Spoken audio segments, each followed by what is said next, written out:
A paralyzed man can walk again, thanks to a revolutionary chip in his brain. What else could be possible with brain-computer interfaces, or short BCIs?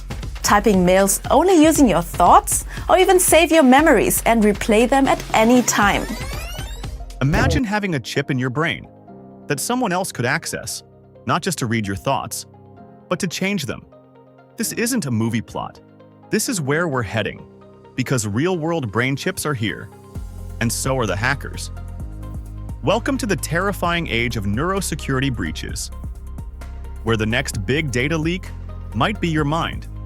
And if you ask Elon Musk, the sky is the limit. His startup Neuralink has recently been cleared to test their brain chips on, or more accurately, in humans. In other words, the BCI translates your thoughts. With a chip like that, you can, for example, operate computers or smartphones. You could play video games or prepare a presentation for work without using your hands. Or imagine a conversation without speaking and instead communicating by reading each other's thoughts. And these devices could also monitor your health and warn you of the risk of a heart attack, for example. From Elon Musk's Neuralink to smaller biotech startups, brain-computer interfaces, BCIs, are exploding in development. These implants promise amazing things, restoring movement to paralyzed patients, enhancing memory, controlling devices, with just your thoughts. Sounds awesome, right? Except, every device that connects to something can also be hacked. And these aren't just wearables, they're inside your head. In 2023, researchers ran a controlled experiment. They hacked into a brain-computer interface used to control a robotic arm. The result? They altered the user's movement without them knowing it. In other words, they made someone's body do something their brain didn't choose. And if that doesn't freak you out, this will. Other labs have already tested neurofeedback manipulation, changing a person's mood through wireless input. Not only could hackers read your mind, they could rewrite it. Let's break it down. If your brain is connected to a chip, and that chip connects to the cloud, what's at risk?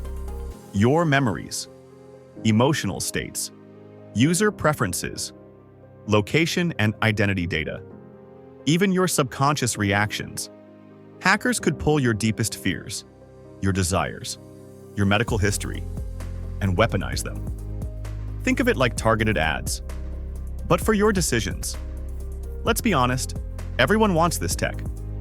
Corporations, to influence consumer choices at a neural-level intelligence agencies, for truth extraction marketers, to implant subconscious associations. And then there's cyber criminals, holding your memories hostage, hijacking your motor functions, triggering emotional responses to manipulate behavior.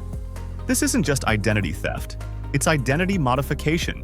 You might think, well, just add a firewall, right? Not so simple. Brain chips rely on bioelectric signals, not just code. They don't use standard encryption. And your brain? It's always active, which means the chip is always listening, always transmitting, always vulnerable. And the worst part? You wouldn't even know it was hacked, because it would feel like your own thought. Now imagine this, at scale.